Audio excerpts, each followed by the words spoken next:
Everybody, welcome back. This is Ed again with Call Me Mr. Broadstreet. So, as I said last week, I'm going to be doing a review this week for the John Lennon Family Album. I'm going to give it a moment to focus on the front and on the back, which you will have seen in the introductory photos. Now, this is done, and I apologize, I'm probably going to mispronounce the name of the author, but written by Nishi Saimaru. I hope I've got the name right. He was a personal photographer for John and Yoko during their years. They initially met in August of 1976, and he would photograph them until 1979, basically taking some vacations together. These are very private family moments that really give an insight, a little more insight into what John was doing during the 5-year retirement, so to speak, from the music business that he was going through before reemerging in 1980 with Double Fantasy. So it's a very, very nice book. Again, with this book, I looked it up. It looks like there are copies available secondhand. Not super hard to find, but definitely not very common. You can't just really walk into your local, I don't know, Barnes & Noble and buy it. You probably have to go through different outlets. I've seen them listed on eBay, maybe through Amazon, things like that. But just a very, very wonderful book, really well put together.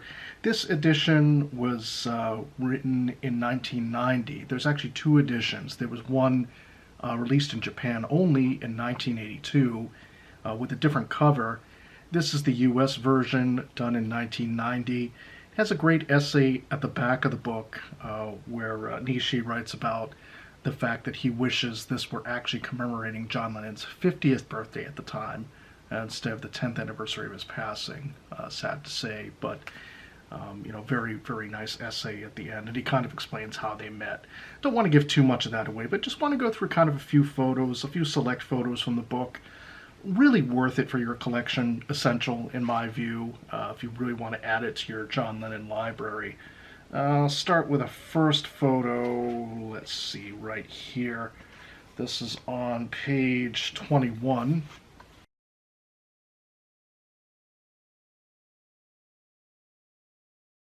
Zoom in there. So that's John, Yoko, Sean, April 1977. They're attending, I think, the Big Apple Circus in New York City, and right behind them is one Mr. Mick Jagger. So, it goes to show that various members of the Beatles and Stones did stay in contact even after the Beatles breakup throughout the years. This footage is kind of nice because it actually is in the 1988 documentary done on John Lennon, Imagine John Lennon. I'll get to that in another review, but it's just very nice to have the still photo from that time. So again, it finds John and Yoko really taking time off and, enjoying life, traveling to different places. Like, for instance, this is around Hong Kong with Sean right there.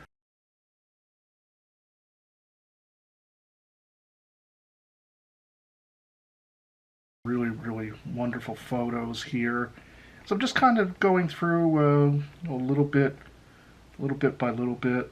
Here we go, page 40.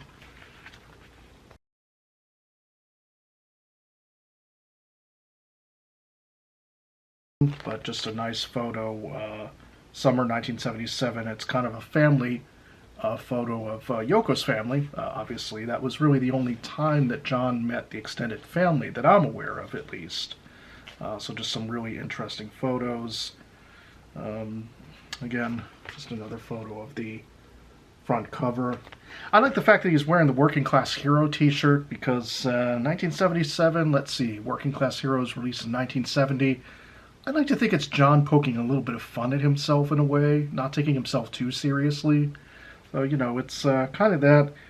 And with the hairstyle and the glasses, he actually looks like a young Woody Allen in a way. That's just kind of how I'm reading into it. But hey, your mileage might vary, as it were. But, you know, just some really nice photos. Oh, here we go. This is a nice one of John and actually Yoko's mother, Isoko, in the garden. Summer 1977 right here.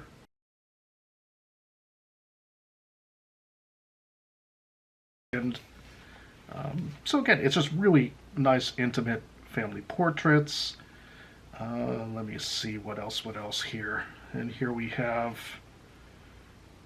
December 1977. John, Yoko, and Julian right there. John and Julian, that's at the Dakota apartment building. It's funny, during that look, I always thought John looked a bit like an accountant or a dentist at that particular moment. So just kind of funny, his dorkiest look, so to speak. I say that with love and affection, of course, you know, but just kind of his most plain look, as it were. And let's see, just gonna see if we can go through a few more photos, just sort of showing the photos. And it's really nice as well, you get actual dates on this. I think the thing that I seem to notice is a lot of people in different groups will think that a certain photo, well, no, this photo's from 1980, or no, this photo's from 1977. Here you actually have written dates, so it is more accurate to go to the source and go, okay, this is the actual time period it was taken. Minute, I know, maybe not super great in the grand scheme of things, but it is good to have the accurate information. Here we go, summer 1979 in Japan. As you can see, John's already adopting the more, those kind of tortoiseshell glasses that he was becoming more known for. John trying to entertain his son while eating. I'm sure many a parent out there can relate to that. John eating, you know. It's just some very, very nice photos. I'm going to flip back to one here, the one as I was looking through. It's just really nice to thumb through as well, to be able to look through this. Let's see. This is a nice one here. Kind of 1977, I believe, is what the caption says. John playing Frisbee with Sean. There's Yoko and Sean right there. She's listening to Sean. You can see the love in her eyes. You really can in that photo. You know, that's she's just kind of listening to him in summer of 1977. Got one photo in here that was, here we go. This was used for the single Living on Borrowed Time, I believe.